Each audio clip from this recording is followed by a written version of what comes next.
قبل مشاهدة الفيديو اضغط على زر اللايك واضغط على زر الاشتراك وفعل علامة الجرس للمشاهدة المزيد من المواضيع المهمة. قناة حسن ماجد الصالحي.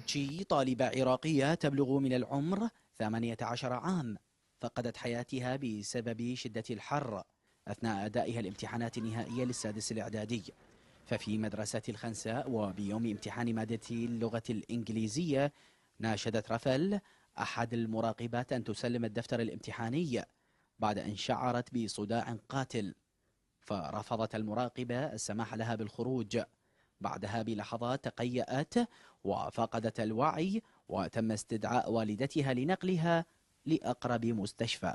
نتيجة ارتفاع درجات الحرارة وصعوبة الأسئلة سبب الصدمة عند الفتاة الله يرحمها، وناشدت هي المدرسة يعني بأنه يعني لن تستطيع أن تتحمل درجات الحرارة ونتيجة الضغوطات داخل المدرسة، وأدى إلى سبب وفاتها. صارت هوسة، نعم صارت هوسة. شو نسوي؟ حسبنا الله ونعم الوكيل. وزارة التربية لأن هي يعني ما وفرت لا كهرباء ولا صعوبة الأسئلة، ووضعنا الأمني التعبان، تعرف الضغوطات على الطالب صارت.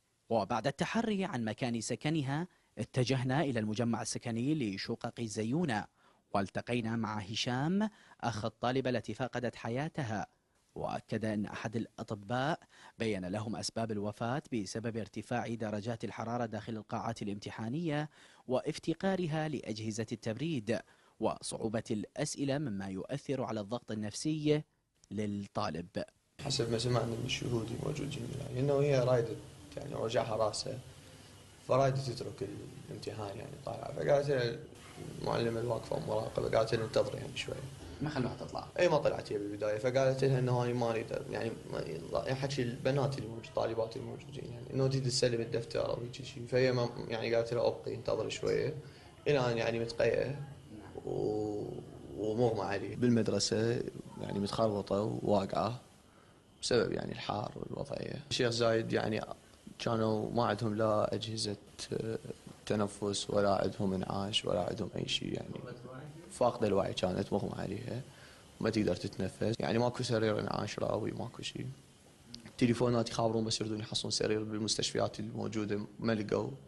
بالقوة لقينا بالجملة العصبية. مو شيء كان متوفر بالمستشفى، يعني انه هي حالتها كانت حالة بالدماغ، يعني لازم يعني بدقيقتها بثانيتها، وانت تروح تجيب دواء تراد لك بالليل ساعة ب3 بالليل راد لك ربع ساعة تروح تجيبه وتجي نص ساعة. تبريد ماكو بالقاعات اكيد، يعني الطلاب دا يمتحنون، احنا مثلا هاي قلنا راحت اكو غيرها دا يمتحنون موجودين بعد سنة اللوخ وغيرها ومستشفيات نفس الشيء مالتين. كنت زميلها بالمدرسة، طالبة كانت متفوقة والله يرحمها، يعني أتمنى لها الرحمة.